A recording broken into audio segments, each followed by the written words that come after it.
سبيل الدموع سبيل مريح، تنهدى يا صاحي كي تستريح وبث السلام عليكم ورحمة الله وبركاته.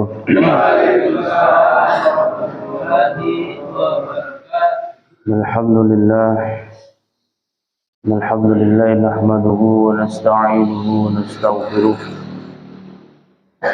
ونؤمن به ونتوكل عليه ونعوذ بالله من شرور أنفسنا ومن سيئات أعمالنا. من يهد الله فلا مضل له ومن يضلله فلا هادي له. ونشهد أن لا إله إلا الله وأن محمدا عبده ورسوله. اللهم صل وسلم وبارك على سيدنا محمد وعلى آله وصحبه أجمعين. أما بعد، قال الله تعالى في القرآن الكريم: أعوذ بالله من الشيطان الرجيم. بسم الله الرحمن الرحيم. لئن شكرتم لأزيدنكم ولئن كفرتم إن عذابي لشديد. صدق الله العظيم.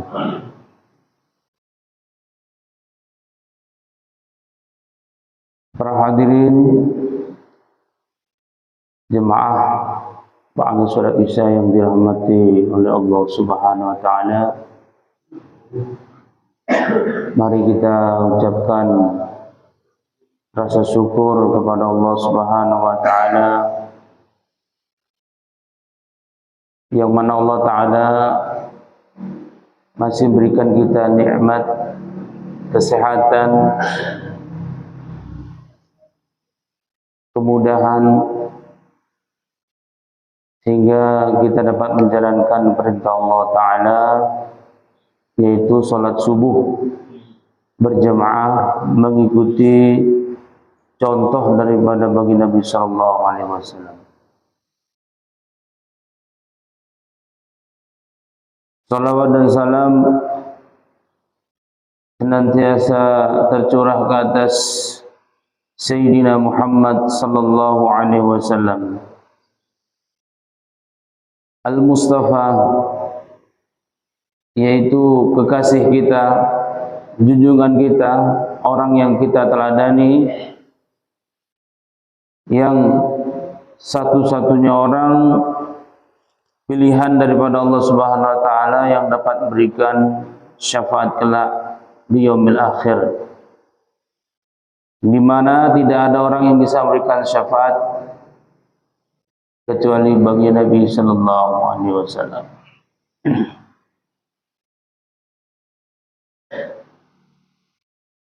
Para hadirin jemaah subuh yang dirahmati Allah taala,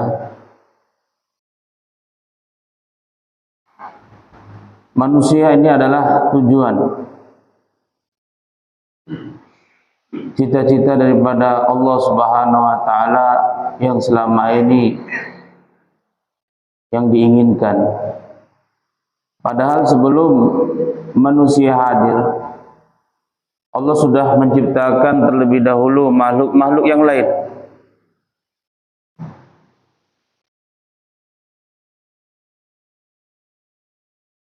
Yang tujuannya adalah satu, agar nanti ketika manusia ini diletakkan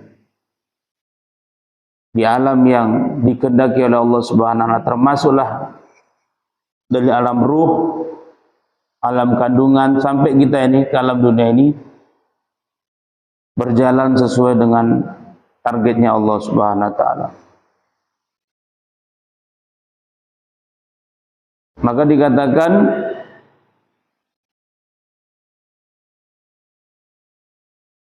dunia beserta isinya ini diciptakan oleh Allah Subhanahu wa taala untuk kita manusia. Tapi manusia ini diciptakan oleh Allah Subhanahu wa taala untuk akhirat. Kenapa harus ada dunia dan ada akhirat? Kenapa enggak langsung saja Allah Subhanahu wa taala begitu kita diciptakan langsung saja kita dimasukkan ke alam akhirat. Karena ternyata ada tujuan tertentu.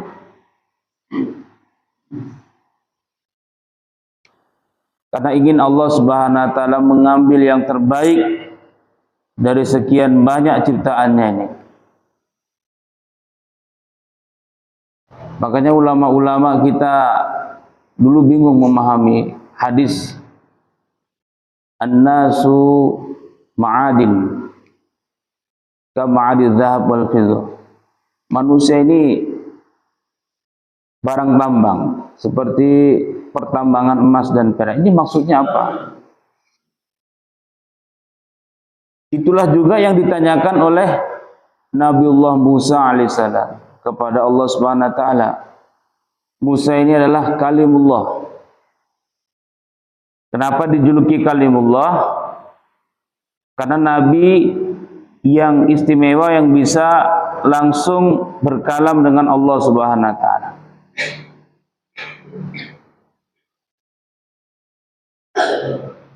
Kalamullah Musa takliman.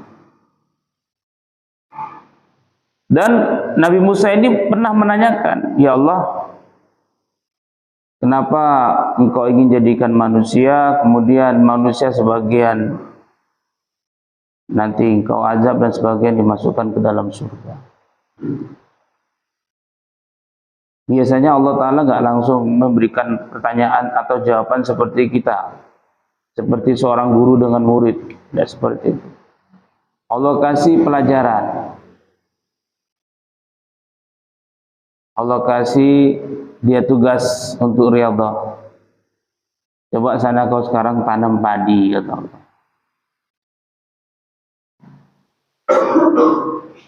Maka akhirnya dibuatlah oleh Nabiullah Musa menanam padi. Kalau di Arab sana kebanyakan gandum ya.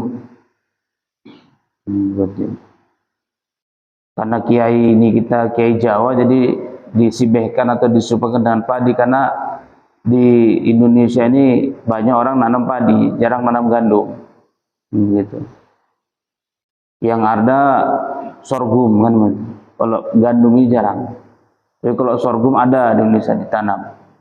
Macam jagung gitu. Ini hanya untuk sekedar memahamkan, nggak apa-apa. Nah, setelah ditanam padi itu, kemudian padi itu pun nggak langsung berbuah. Seperti biasanya nunggu, kalau zaman dulu nunggu sampai 6 bulan. Barulah dia mulai berbuah dan bisa dipanen. Setelah dipanen, itu pun memerlukan tenaga lagi, energi, untuk memisahkan padi dengan batang padinya, dengan pokoknya.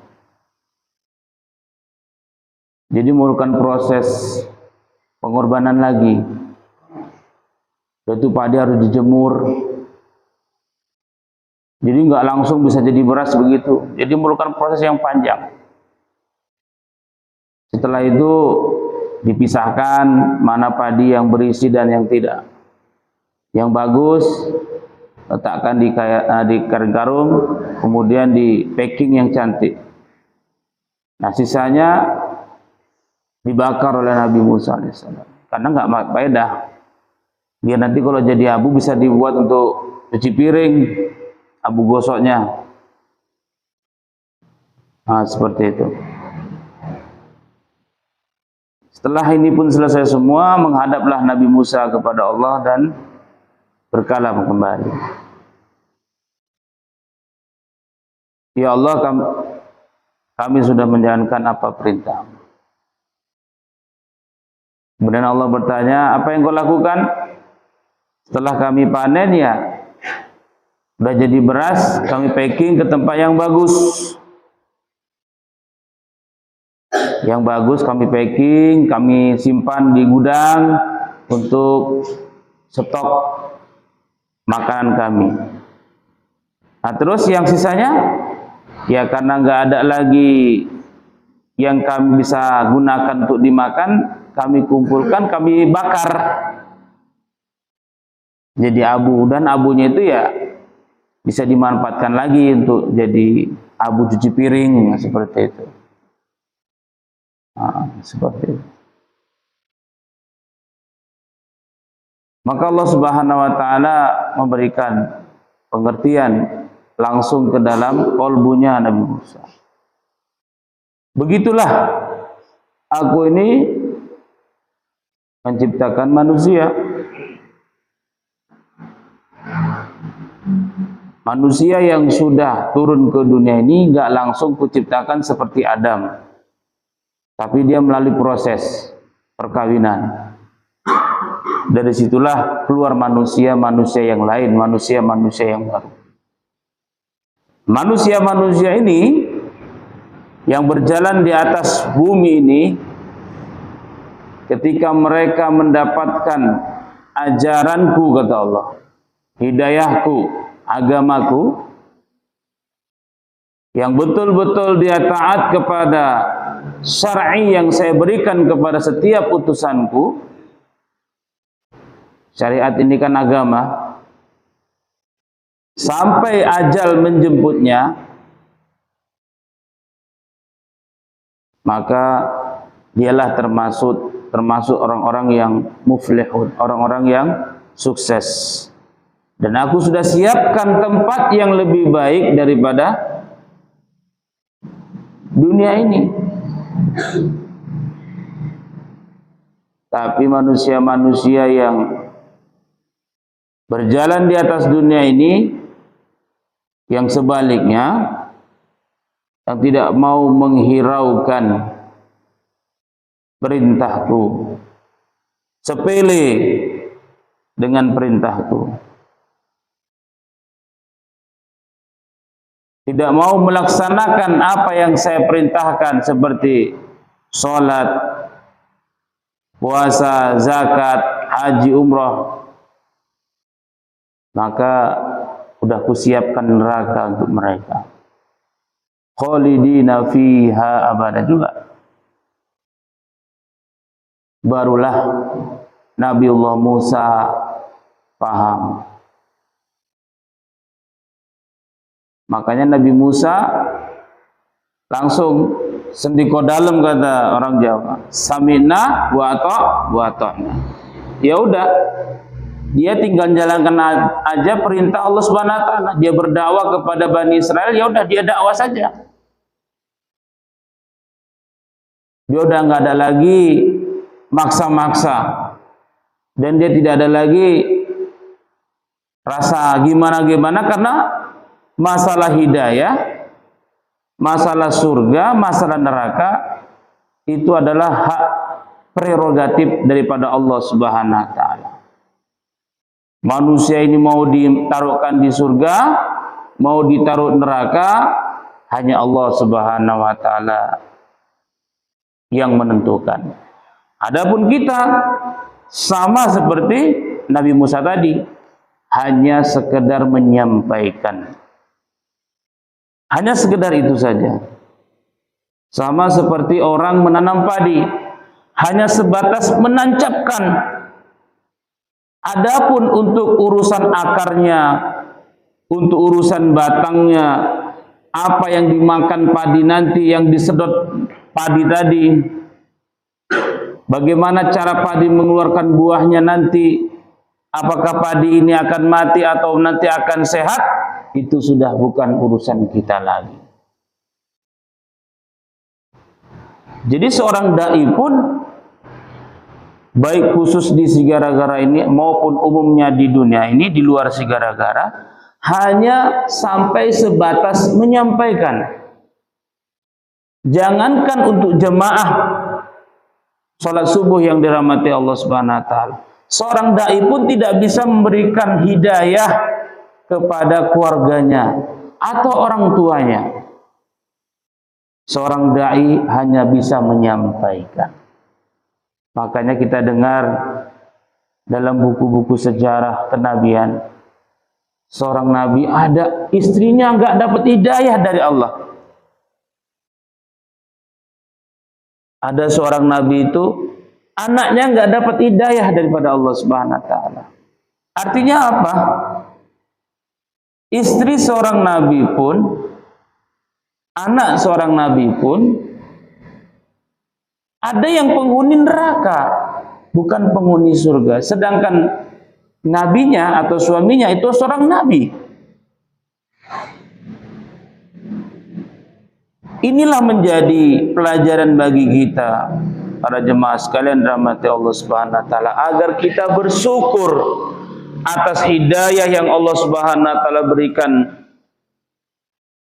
yang diberikan Allah Subhanahu wa taala kepada kita ini. Kita harus jaga ini.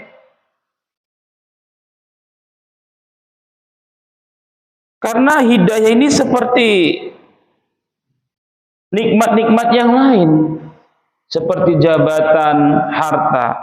Ini jabatan, harta nggak selamanya nempel sama kita. Bisa saja suatu saat jabatan itu hilang dari diri kita. Begitu juga harta. Hari ini kita berduit, besok belum tentu kita berduit. Makanya perkara ini tak pasti. Begitu juga hidayah. Hidayah itu tak pasti. Bisa hari ini kita sholat 5 waktu berjemaah di masjid, enteng aja. Kalau gak kita syukuri itu, gak pandai kita mensyukuri atas nikmat Allah itu, bisa saja dicabut sama Allah, ditaruhkan tempat lain sama manusia yang lain. Akhirnya jadi malas-malesan. Ada aja itu nanti caranya. Kalau Allah Subhanahu wa taala sudah nggak suka sama kita, tiba-tiba ketika waktunya masuk kita disibukkan dengan urusan yang lain. Tiba-tiba perutnya mules lah, ingin ke WC, yang tadinya udah siap-siap mau ke masjid. Ada yang udah mau ke masjid melaksanakan, tiba-tiba tetangga ada yang menjerit-jerit sakit, macam-macam hal. Makanya ulama mengatakan apapun itu yang sudah dikasih sama Allah Subhanahu wa taala, syukuri. La azidannakum. Kenapa katakan la azidannakum? Allah akan tambah dan Allah akan jaga. Kalau udah ditambah dia, pastilah dijaga. Jadi hidayah yang sudah Allah kasih ini sama kita ini, kalau kita syukuri, ya Allah, terima kasih ya Allah. Alhamdulillah satu hari ini aku bisa menjalankan 5 waktu. Aku bisa menjalankan 5 waktu ini ya Allah, semata-mata kau sayang sama saya ya Allah. Tapi saya berharap ya Allah, anak istriku ya Allah, jiran tetanggaku ya Allah, sahabat-sahabatku ya Allah, kau berikanlah ya Allah hidayah yang sama ya Allah. Itulah manusia yang paling paten. Karena dia merisaukan kawannya. Karena dia tahu hidayah itu mahal.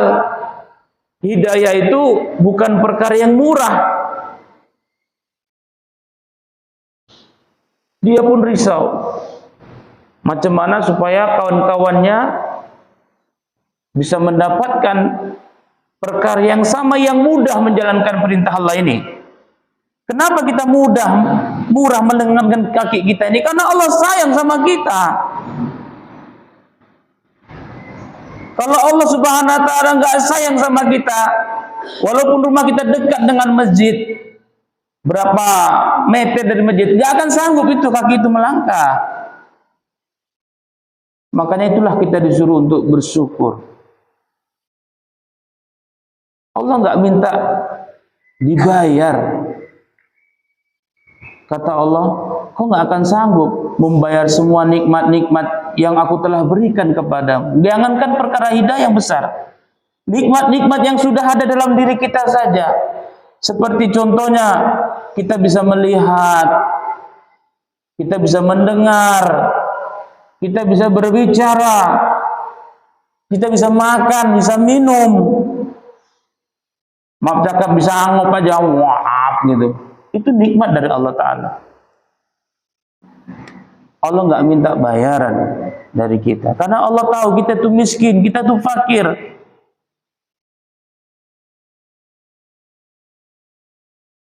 Kita tuh nggak punya apa-apa, semua dikasih sama Allah. Jangan kita menyangka apa yang ada dalam tubuh kita, diri kita, yang udah lengket hari ini dalam tubuh itu hasil dari kita. Tidak, itu dari Allah. Kalau Allah nggak sayang sama kita, telanjang bulat mungkin kita. Karena Allah Subhanahu wa taala sudah berjanji kepada manusia, aku penuhi semua. Lahir batin kalian aku jaga, aku berikan semuanya kebutuhan kalian. Cuman satu yang aku minta, kata Allah, pandai-pandailah kau jadi hamba yang bersyukur.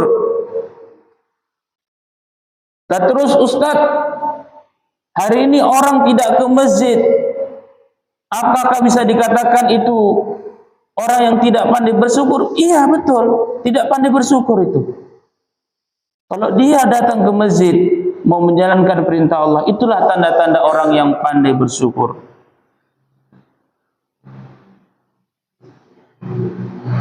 Jadi syukur kita kepada Allah Subhanahu wa taala tidak cukup hanya mengatakan alhamdulillah, tapi kita buktikanlah. Sama seperti orang laki-laki cinta kepada seorang gadis perawan, I love you dek, saya cinta sama kamu dek. Tunjukkanlah buktinya. Apa buktinya? Ya datanglah bang ke rumah, jumpai orang tuaku, bicara baik-baik. Nggak bisa cuma cukup I love you aja bang. Nggak cukup. Datanglah pemuda tadi ke rumah, jumpai orang tuanya. Assalamualaikum Pak Bu. Waalaikumsalam, kata orang tua. Apa gerangan ini?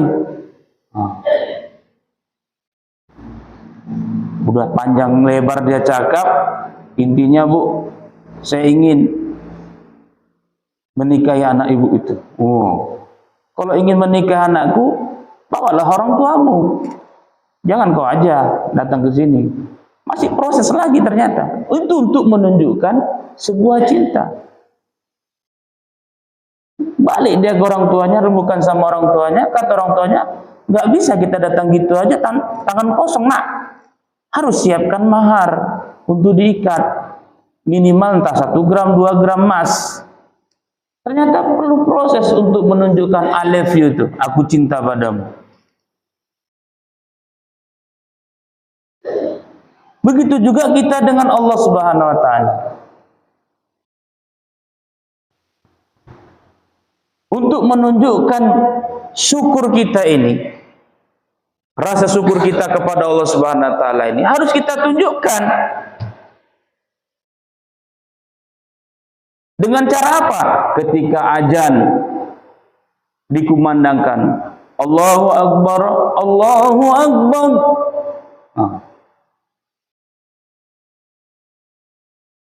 Allah memanggil ini. Allah yang besar, Allah yang besar. Allahu Akbar, Allahu Akbar. Panggil lagi. Ini artinya semuanya kecil, hanya Allah yang besar. Datanglah kita ke masjid. Oh, rupanya azan maghrib. Suruh sholat. Itulah tandanya kita syukur. Syukur atas segala nikmat, baik lahir maupun batin yang Allah berikan.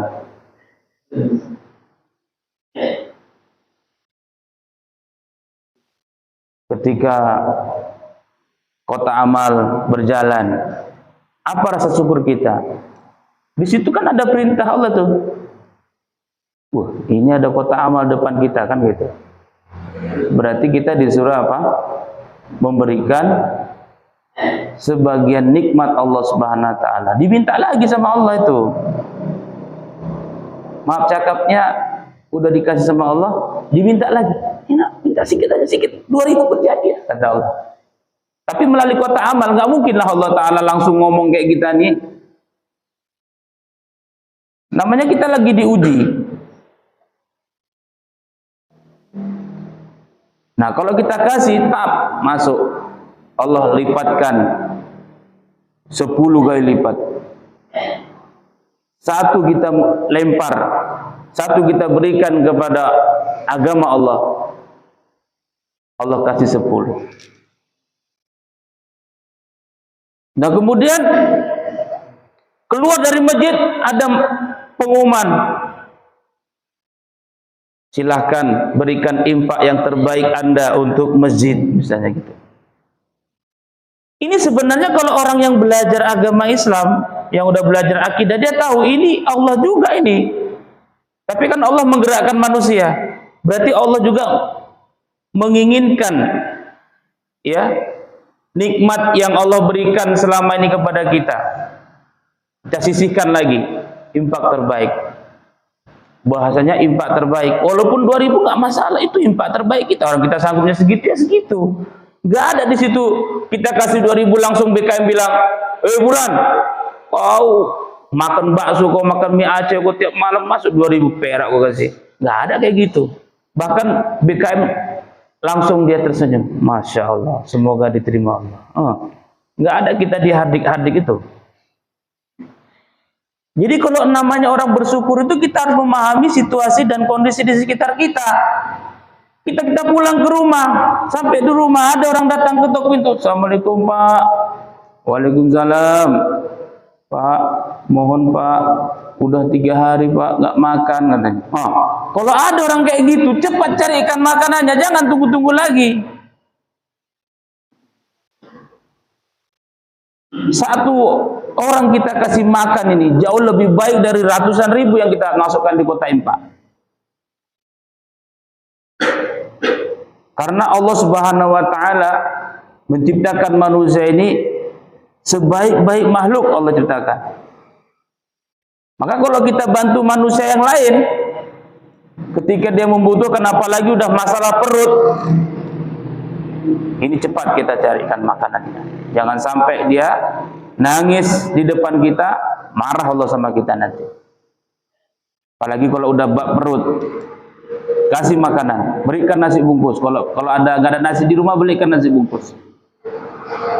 Ini tanda juga kita bersyukur, pandai bersyukur kepada Allah.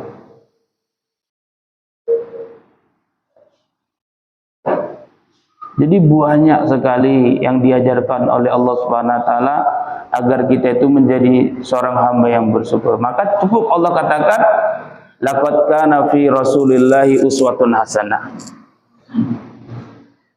Kalau kau mau mengikuti ya Nabi Muhammad SAW itu, berarti kau anggap orang yang pandai bersyukur. Maka ulama merangkum apa yang dibuat Nabi itu, ya kan? Itulah namanya sunnah baginda Nabi SAW. Ma'udhifa ilan Nabi, itulah sunnah baginda SAW. Jadi kalau kita bisa mengikuti apa saja yang dibuat oleh baginda Nabi SAW, berarti kitalah termasuk hamba yang pandai bersyukur. Karena Nabi itu jelmaan ya untuk bisa kita mengamalkan apa yang ada di dalam Al-Quran itu. Kalau kita bisa mengamalkan Al-Quran itu, kategorinya, pangkatnya apa? Kita pandai orang yang bersyukur. Kalau orang yang bersyukur, ya udah, tempatnya nggak ada lain kecuali surganya Allah Subhanahu wa taala. Jadi surga itu dihuni oleh manusia-manusia yang pandai bersyukur, ridha dengan apa yang dikasih sama Allah Subhanahu wa taala. Yang enggak pandai bersyukur, kata Allah, sebelahnya neraka.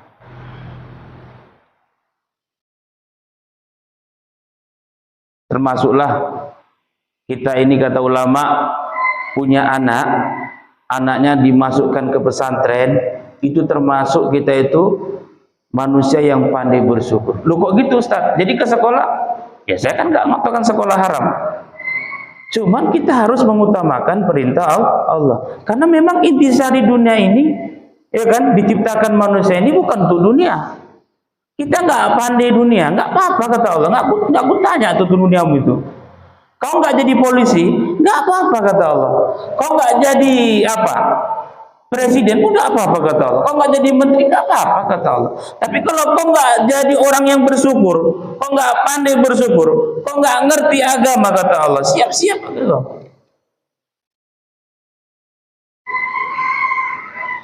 Siap-siap kata Allah. Kalau aku tanya kau nanti man robuka nggak bisa jawab, kau tempeleng. Kau tempelengnya Allah masuk langsung ke dalam neraka. Makanya ulama-ulama dulu terus ini kan anak ini kan aset, ya kan? Udah dengar ceramah-ceramah Pak Kiai seperti itu, jadi mereka berbondong-bondong, apalagi khususnya di tanah Jawa, berbondong-bondong anaknya itu dicekokin agama dulu sebelum dicekokin dunia, sebelum diajarkan pertanian. Padahal bapaknya petani, tapi nggak pernah diajarkan petani sama bapaknya. Nanti dulu nang, kue mondok di sini. Kue mondok dhisik, kamu mondok dulu, belajar qala Allah qala Rasul. Apa yang diperintahkan Gusti Allah kata mereka. Apa yang didhawuhi Kanjeng Nabi diajarin dulu, belajarin dulu. Nanti kalau udah pandai baru kuajarkan dunia ini. Karena bapakmu nggak pandai agama nang, pergi sama ke pesantren. Makanya pesantren-pesantren di tanah Jawa itu subur makmur, nggak seperti di Sumatera. Kenapa di Sumatera kalah telak dengan di Jawa? Karena itu tadi paham orang Islam yang di sana itu diutamakan agama daripada dunia. Mereka menganggap karena rata-rata itu mereka itu petani. Mereka sudah mengatakan agama itu seperti padi. Kalau kita tanam padi, rumput ikut. Tapi kalau kita tanam rumput, nggak akan pernah padi itu nongol. Jadi mereka seperti itu. Wes, pokoknya anakku udah paham agama. Kalau paham agama, pasti dunianya ikut sendiri. Ternyata betul. Ketika anaknya sudah jadi kiai, alhamdulillah dengan izin Allah, gak ada satupun kiai ustadz yang melarat miskin di tanah Jawa. Rata-rata kiai-kiai di tanah Jawa hidupnya berkecukupan, bahkan ada yang lebih daripada cukup. Ini kenapa? Mereka nggak salah paham dalam mendengar ceramah daripada kiai. Inilah hadirin yang dirahmati Allah Subhanahu wa taala, keinginan saya kepada tuan-tuan semua. Karena pun kita sudah tahu kita ini hidup di akhir zaman, jangan sampai kita kalah dua kali. Udah orang tua kita dulu-dulu nggak orang yang beragama kali, nggak ngerti agama, jangan sampai anak keturunan kita pun tak paham agama. Maka jangan sampai kita menjadi orang yang rugi di dunia, rugi lagi di akhirat. Usahakan harus kita balik 180 derajat. Hari ini nggak apa-apa saya nggak paham agama, tapi anak-anak saya harus paham agama.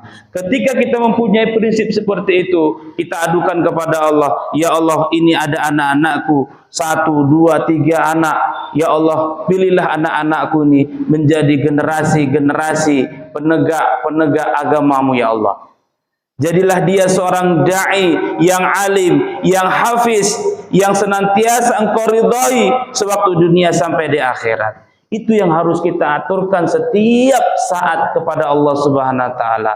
Karena dengan kita berdoa kepada Allah Subhanahu wa taala, maka kita akan dipilih oleh Subhanahu wa taala, dan insya Allah keturunan-keturunan kita akan dipilih sebagaimana Allah sudah menjadikan orang-orang di tanah Jawa keturunan-keturunannya keturunan yang soleh dan soleha, alim alimah, hafiz hafizah.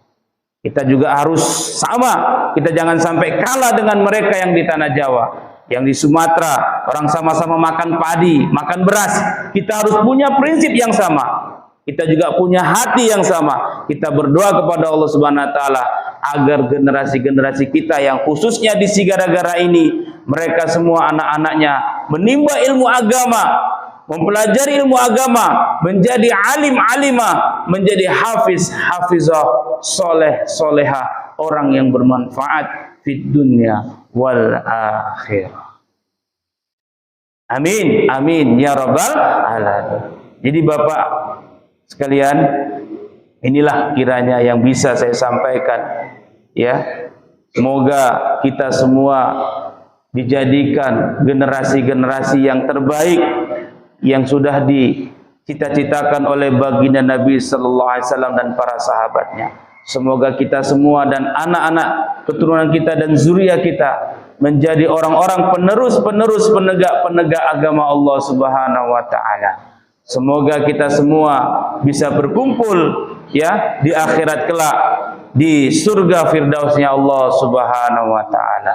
Mungkin ini saja yang bisa saya sampaikan. Lebih kurangnya saya mohon ampun kepada Allah Subhanahu wa taala, dan saya mohon maaf kepada para hadirin atas penyampaian saya, karena saya pun lagi belajar menyampaikannya. Jadi pasti ada satu atau dua kata yang tidak berkenan di hati para jemaah sekalian. Saya mohon maaf, dan untuk supaya pertemuan kita, majelis kita yang penuh barokah ini diterima di sisi Allah Subhanahu wa taala, mari kita sudahi dengan doa kifarah majelis. Subhanallah wa bihamdihi, subhanakallahumma wa bihamdika, ashhadu an la ilaha illa anta, astaghfiruka wa atubu ilaik. Wa ma taufiqi illa billahi, alaihi tawakkaltu wa ilaihi unib. Assalamualaikum warahmatullahi wabarakatuh.